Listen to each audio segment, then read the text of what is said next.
Hey y'all, welcome back to the channel. Glad you could stop in. From time to time I'll do some different videos and stuff. May not always apply to cars, but it may be some stuff that's worthwhile to you and you may be able to use it.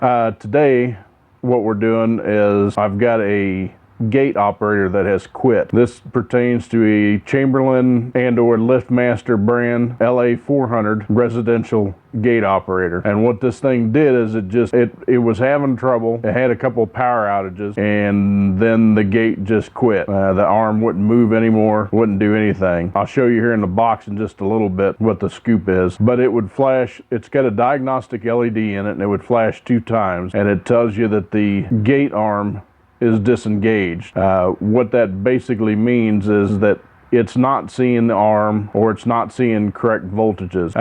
Contacted Chamberlain a couple of times and they were real helpful because the manual doesn't tell you, even though it gives you a wiring diagram, it's pretty scarce. And they were real helpful on giving you what you should see as far as measurements and stuff like that, because they measure everything in voltages.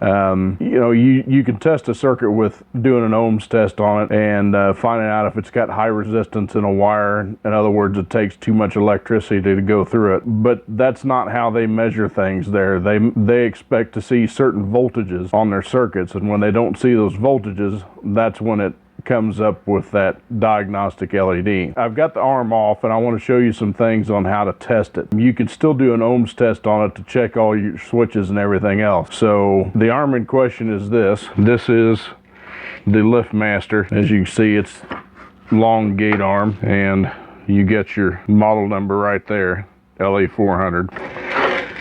But usually when they say it's disengaged is this switch right here on top. There's a switch underneath this arm right here, and when you put the keys in, you rotate this thing 180 degrees, it disengages the arm so you can open the gate without disconnecting the arm on either end. But when that thing is open, it closes one of the little dip switches, which a dip switch basically has got a finger on it and it's got a switch, and it just, that finger moves up and down kind of like that. So when it's closed, it closes, or when it's in the unlocked position, it closes that switch like that. And that tells the board that the arm's disengaged and it won't operate the arm. Well, this one was saying that it was that way all the time, which it wasn't.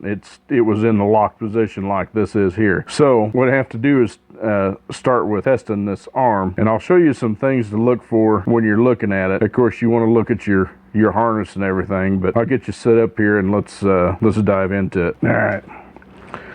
So you get, this is your connector that goes on the board, and you have 6 terminals on it. You have your 2 motor wires, which the reason why they're red and blue instead of red and black is this is a reversible motor. It will operate in both directions just by switching the polarity between plus and minus. And then you have 3 separate wires. These white, the yellow, the white, and the brown are all your dip switches. There's 3 dip switches in there, and I'll show you that here in just a second. And then you have a green wire. The green wire is your RPM sensor of the motor. That tells the board that, hey, the motor is actually moving, and it registers the speed of it. So let's get this thing opened up and I'll show you the insides. These are Torx bits on the bottom of these. It's a T25, if I remember right.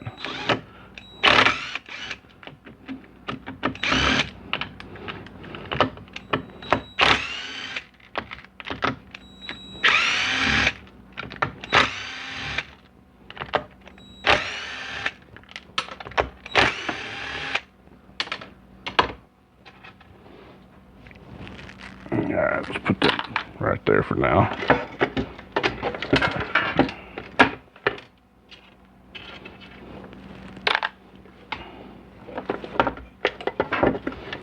All right. Get all these screws so we don't knock them on the floor. All right, this is your anchor pin. This anchor pin is also replaceable if it breaks. The pieces that you can get for this, although Chamberlain will tell you differently, if you call them, they will tell you that you have to replace the whole arm. That's not the case. You can replace pieces of this, which is what we're doing. You can buy this harness separate. You can buy this motor separate, which if you buy the motor, it comes with the 3 dip switches in here. You have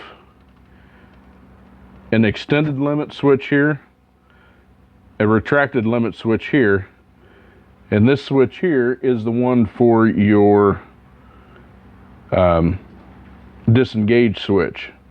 And see, like I told you, there's a little finger right there. And I don't know if you can hear that click. That's basically all it is. There's one down there, and there's one right back in here, and they're all like little switches like that. And then this arm here, as you can see, that's what moves when you rotate this lever on the top of the deal. It rotates this out, and that's what disengages the arm, so it'll move in and out. See, you can see the wheel moving in there. It's kind of hard to do when the thing's taken apart, because it doesn't like to move very easy. Another piece that you can get, you can't see down in there, it's actually a gear kit, which it comes with this gear that's down in there, and it comes with a brass gear.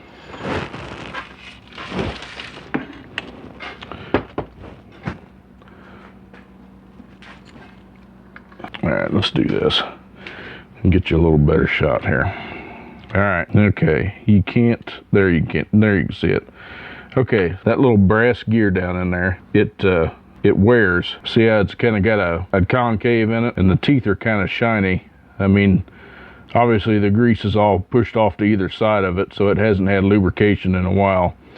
But the gear kit will come with this gear here and this. Well, I'll just show you what I got. Here's the gear kit. That's the part number for it. They call it a release shaft. I got this from Gatehouse Supply.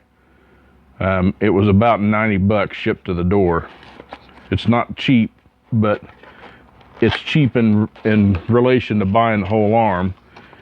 This whole arm assembly, if you have to buy it, I found anywhere from $900 to $1,400 just for that arm, which that's a little ridiculous. You can buy the motor kit with the switches for about 120 bucks minus shipping. So it's not too bad. But here's the gear kit.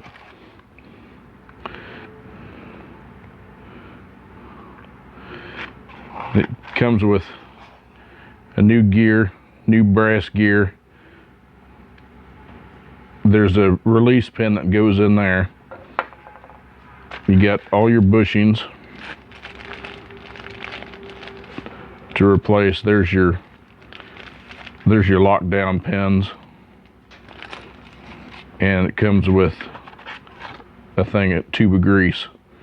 So it's got what you need to replace it, and we'll go through that.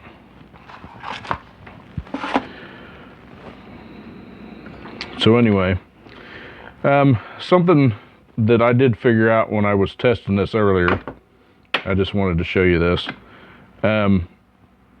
There is 2 connectors over here. I'll get these up.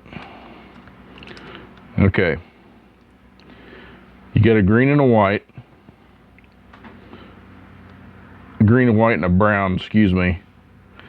Okay, remember how I said the green wire was your sensor wire? Well, that's the green wire there. That reads the RPM.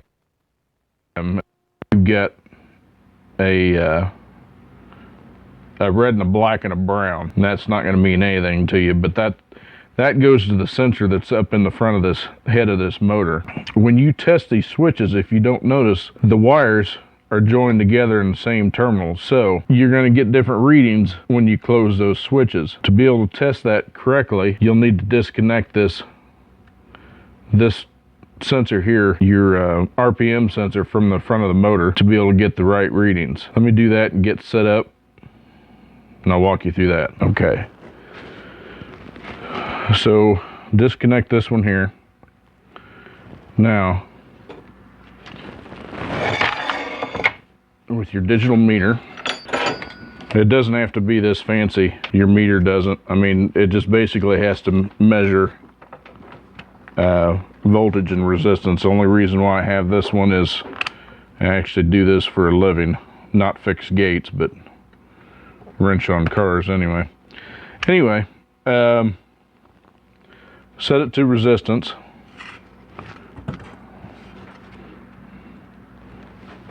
See if you can see that here. Okay, now that you can see that. Okay, remember what I told you, that the couple of them share the same wire color, but we're going to check this switch here first, because that's the one that says that it's open. So what you can do, it won't fit in that side, so you're looking at a brown and a white wire. So if you go, that one's white, that one's brown. If you notice, that's open. See what happens when I close the switch? It goes to 1.9 ohms, which is fine, okay? You can test your other switches at the same time. If you go, you get a white and a yellow and a brown. So there's a yellow and a brown, which that one should read 1.9 because that switch is closed. This one down here, because it's on this collar. This one, the other one on the other side's open, which is white and yellow. So if you go over there to white and yellow, see how it shows open and infinite resistance. I can reach down under my finger and close it, and you got 1.6 ohms. 1.6, 1.9 is not bad for the amount of the wire that's here to test it. Okay, so the other thing you can do, if you want to test your motor, one of the tests they have you do is they want you to test your RPM sensor, which that's done in voltages.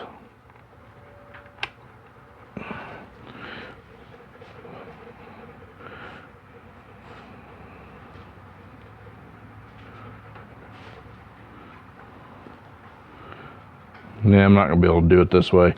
I'll do it with the board when I get out there, and I'll show you how that's done. But for the time being, let's get into repairing the gear kit. So we should be able to leave these wires connected. Maybe not.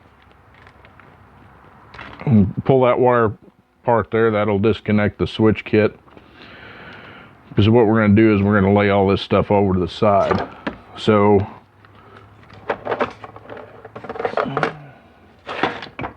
you can do this with simple hand tools if you want. I just so happen to have a power tool. You're going to want to take these switches loose.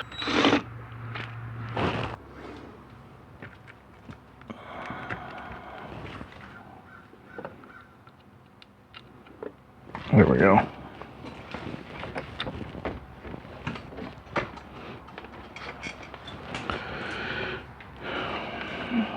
All right.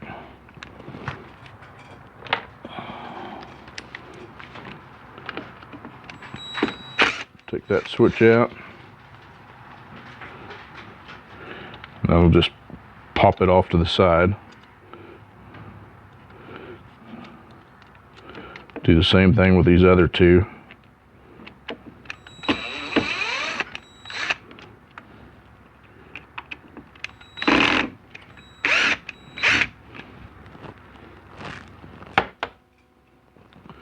These are some small screws, so make sure you hang on to them.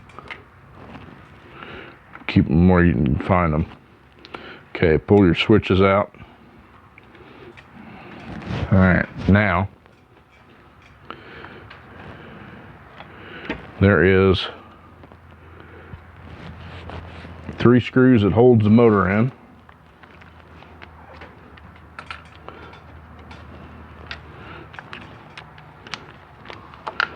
One right down there in the back.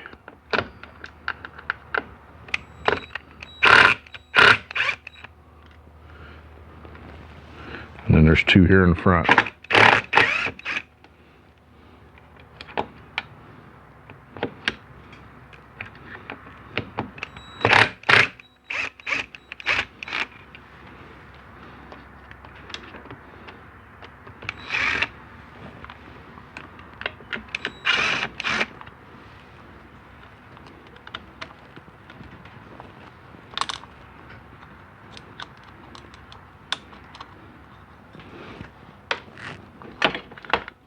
Okay, pull your motor out,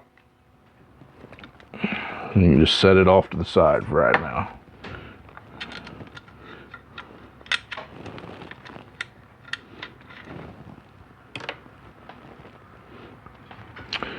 All right, to get your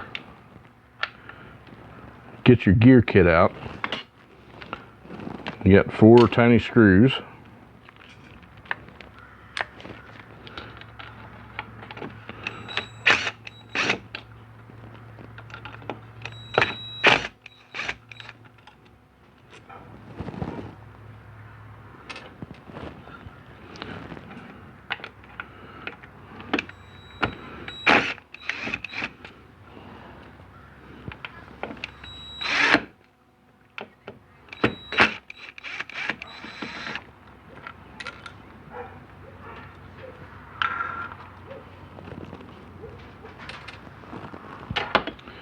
Okay, just pull this little retainer out. Then you should be able to pop this gear kit out of there. If it wants to cooperate. There we go. Just like that. And that is your gear kit.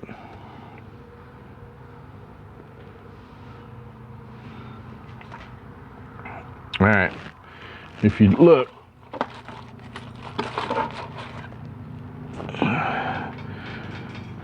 it's not too terribly worn, but since we're in there, we're gonna go ahead and replace it anyway. That way it's peace of mind.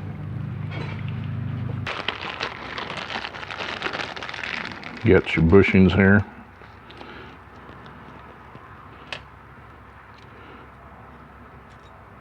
Looks like they even give you some shims for it.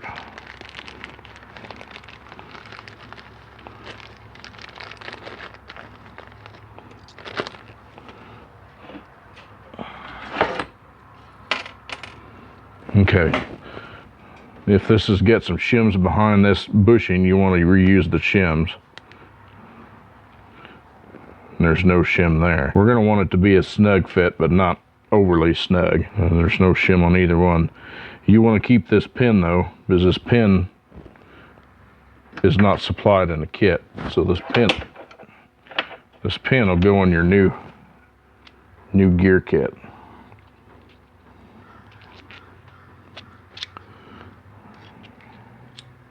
Just like that. You really want to put a little bit of lube on there. Make sure that pin doesn't get wedged in there.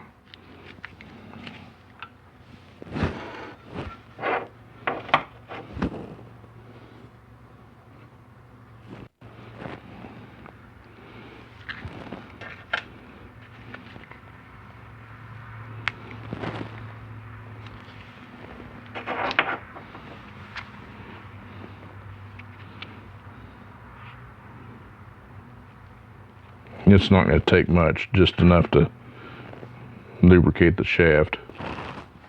Okay, we're going to go ahead and put a shim behind this. And then our brass bushing.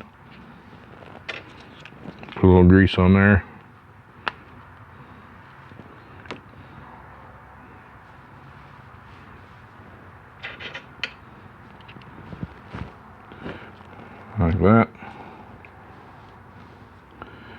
Do the same thing on the other side. Since it gives you the shim, I'm going to use it. And you can't use it on that, so well, yeah, you can. You don't really need to though. A little grease on there.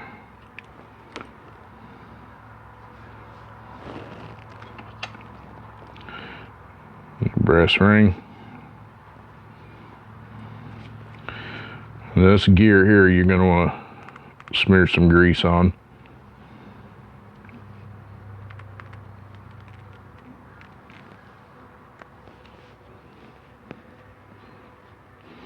Stuff smells like a Band-Aid.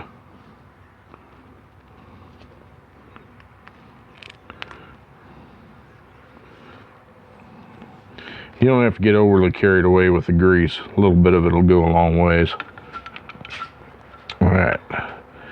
Then try to slide that back down in there.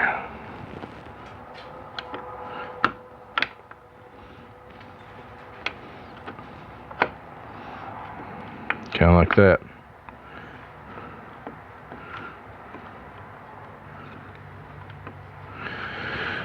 Okay, what I'm doing here, that's plenty snug. I mean, it's got a little bit of play. You don't want it overly tight. But once you get that back in, put your bridge back on there. Kind of wish it would have given me this little bushing here for the motor. It looks kind of rough. Being as the case, we're gonna fill that dude with grease before we put the bridge back on there.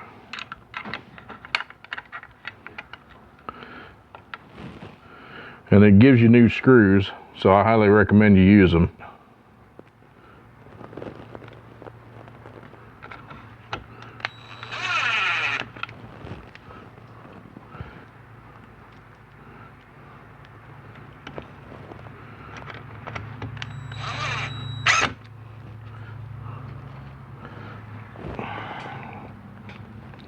If you use a power tool like I am on putting these screws in, don't get overly rambunctious. This is a little impact driver.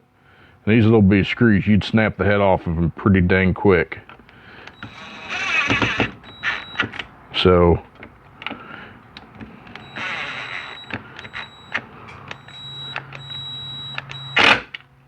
like that, that's what I'm saying. This thing got a real finicky trigger. Okay. All right, so we got that back in. So let's put the motor kit back in.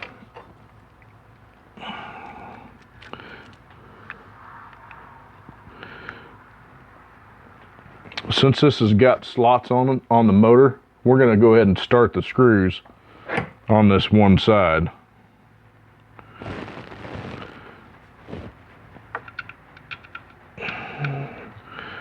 Just start them. I mean, it don't have to be, you just want a couple threads to hang on to.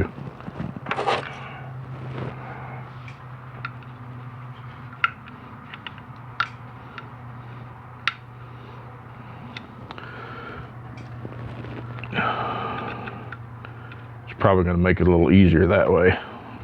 We may find out that that may not work too.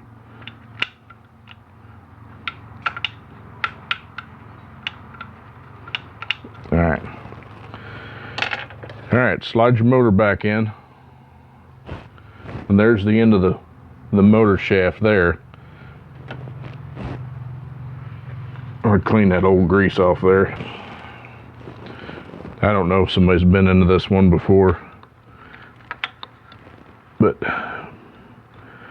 line it up with the bushing, an old bushing there, and slide it in that bushing, kind of like that.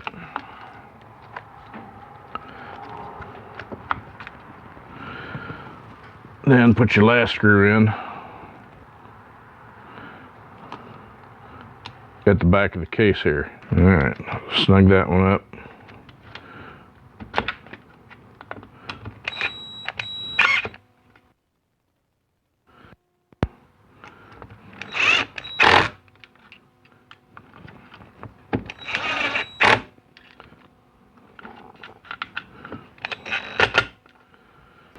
Again, these are small screws, so don't get too rambunctious with them.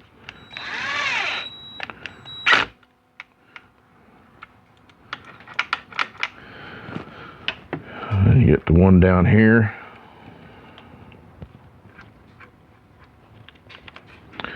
Now the ones down the bottom of this case down here in the front have actually got a pin. A little pin that the switch will set on, and then the other side of the hole is where the screw goes.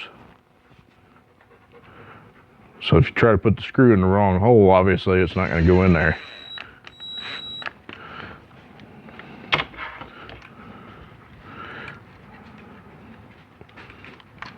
I'll show you on this one. If you look here, there's a pin on that one. You should be able to see that. And then the other side's the screw hole. So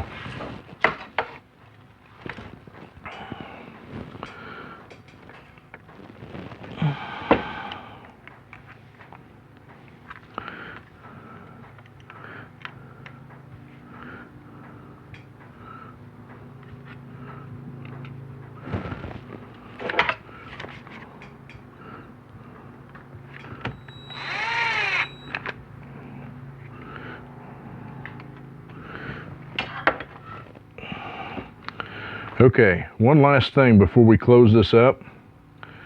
I want to show you that you can test this motor. The Chamberlain system runs on 24 volts. The LiftMaster. They make different versions of it, but it runs on 24 volts nonetheless. But you can test this with a 12 volt supply. You just got to remember it's not going to turn as fast and your voltages will be different. But the way you do that, for now I've got the ground hooked up to the red wire for just this purpose. And then I'm going to apply a power. I'll turn that off. I'm going to put power on this other side. And if you notice my battery, if you put power to it, hopefully you can see that. It says 12.6. So if you put power to that, I don't know if you can see that or not, but the motor starts working.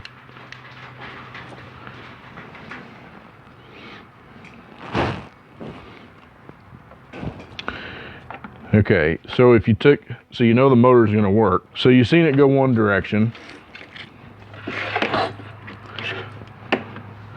So if you take and reverse it,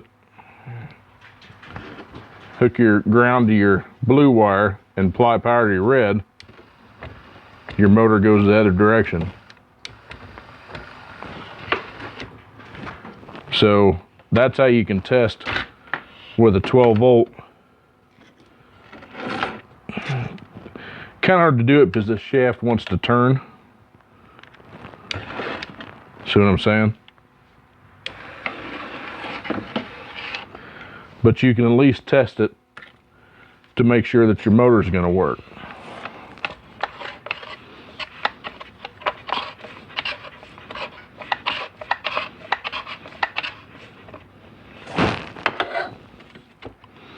All right.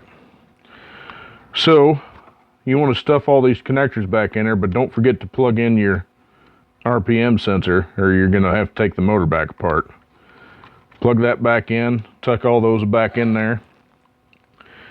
You're done as far as switches are inside there. So everything's going to work like it's supposed to. Don't forget to put your connector back in. It just sits down there in that hole. And then put your cover back on.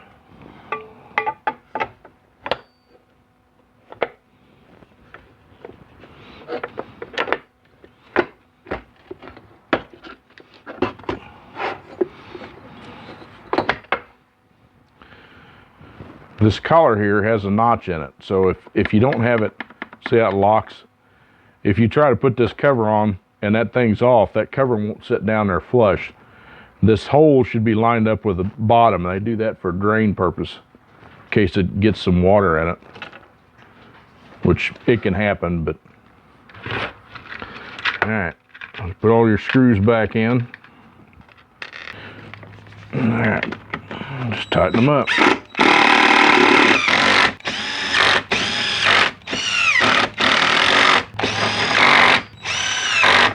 Okay, and there are your arms back together. And again, if you want to test it one more time while